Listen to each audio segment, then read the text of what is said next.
আপু আপনার কেক দেখে অনেক ভালো লেগেছে। আমি আপনার থেকেই কেক নিব। আমার লোকেশন সুন্দরবন।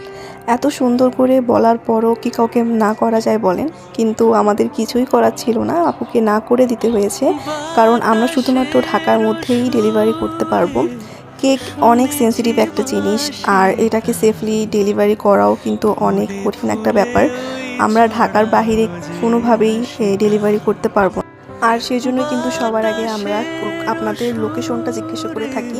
এর ফলে অনেকেই বিরক্ত হয় যে সবার আগে কেন লোকেশনটা জিজ্ঞাসা করা হচ্ছে, কিন্তু আসলে এক্ষেত্রে আমাদের কিছুই করার নেই। আমরা যেহেতু শুধুমাত্র ঢাকার মধ্যেই কেকটা ডেলিভারি করতে পারবো, তো আপনি অন্য কোনো লোকেশন থেকে যদি আমাদের থেকে কেক পারচেস করতে চান, সেক্ষেত্রে তো আমরা দিতে পারবো না। তাই আপনাদেরকে যখন আমরা লোকেশনটা জিজ্ঞাসা করব, আপনারা দয়া করে বলবেন, কারণ লোকেশন না জেনে আমরা ডিটেলস বলতে পারবো না। তো এবার কেকের ব্যাপারে কিছু বলি। এই কেকটা ছিল 1 পাউন্ডের চকলেট বেসিক স্পঞ্জ কেক। আমরা এটাকে 3টা লেয়ারে ভাগ করে নিয়েছিলাম, যেহেতু কেকটা অনেক বেশি হাইট হবে না। দেন প্রত্যেকটা লেয়ারে চকলেট ক্রিম অ্যান্ড হিউজ পরিমাণ চকলেট গানাশ ব্যবহার করে এটাকে ক্রাম কোটিং করে ফ্রিজে রেখে সেট করে নিয়েছিলাম। দেন পিঙ্ক কালারের ক্রিম দিয়ে এটাকে আমরা ফিনিশিং দিয়ে নিয়েছি। আর এটা কিন্তু একটা বাটারফ্লাই কেক হবে।